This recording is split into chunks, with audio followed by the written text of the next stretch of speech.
Machines trying to exterminate the human race. Probably one of the most common plots in science fiction is an actual concern for some researchers in the field of computer sciences. While there are still no departments dedicated to preventing the robot apocalypse, the potential threat of autonomous machines to human life has been studied and safety measures have been proposed.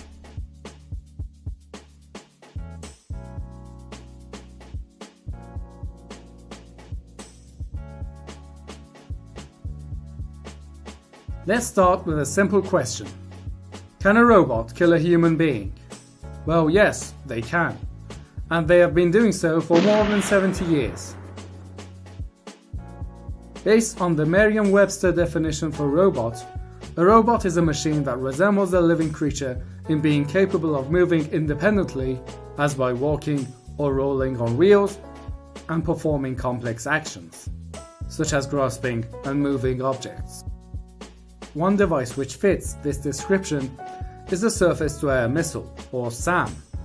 SAMs usually use an internal computer to guide the missile towards a targeted aircraft, and upon contact or reaching a certain distance with the target, the computer detonates the missile's explosive warhead, which may damage or destroy the targeted aircraft and its crew. Computer-guided surface-to-air missiles have existed as early as 1960 and have been used extensively in conflicts around the world. SAMs are also not the only robots that kill humans, as there are many other computer-controlled machines built with the sole purpose of harming people. In fact, computer-controlled doomsday devices, which could wipe out life on Earth, were feasible by the mid-1950s, and was famously featured in the 1964 film Dr. Strangelove.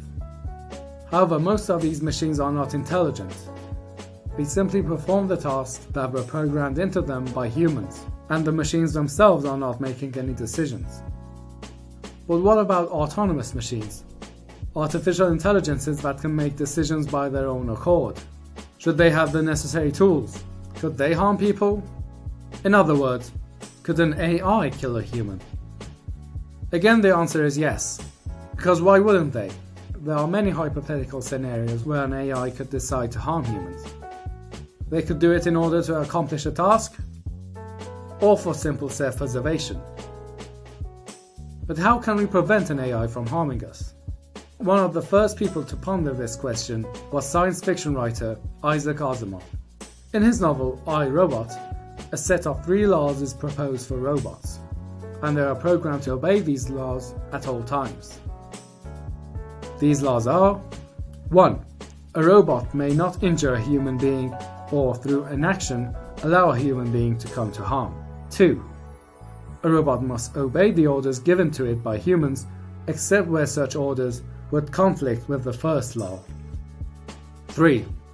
A robot must protect its own existence as long as such protection does not conflict with the first or second laws.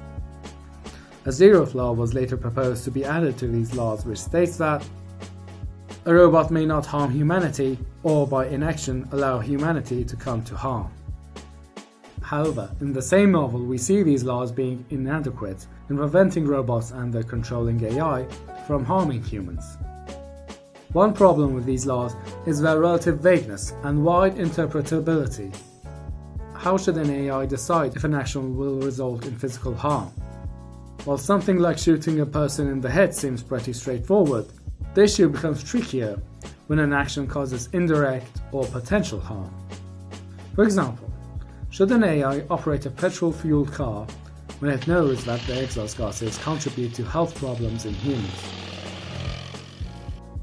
Or should an AI perform surgery, an action which causes physical injury but with the intent to achieve long-term health benefits?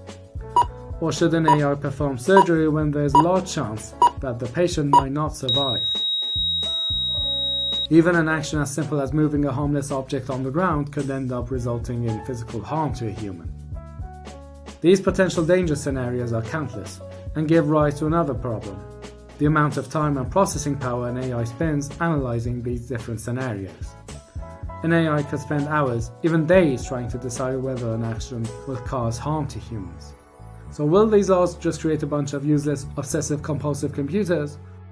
At what point should these computers stop caring about these laws? But let's go a step back and ask another important question. Will an AI still be an AI if its decision-making process is constrained by man-made laws? A pure AI is defined as a machine that autonomously receives, processes, and outputs data. Based on this definition, if you try to prevent an AI from harming humans by intervening in its thought process, or by controlling its data output, then it will not be a pure AI. Therefore, the only way to stop a pure AI from harming humans is to either convince it not to do so, or to forsake creating a pure AI altogether. In the end, while we may still be a long way from developing machines with human-like intelligence, there are still many unanswered questions left about the ethical consequences of sentient machines. And until we find practical answers for them, perhaps it will be best that we don't give any AIs full control over our nuclear weapons or neurotoxin stockpiles.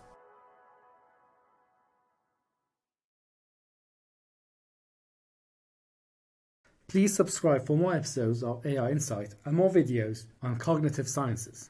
And thanks for watching.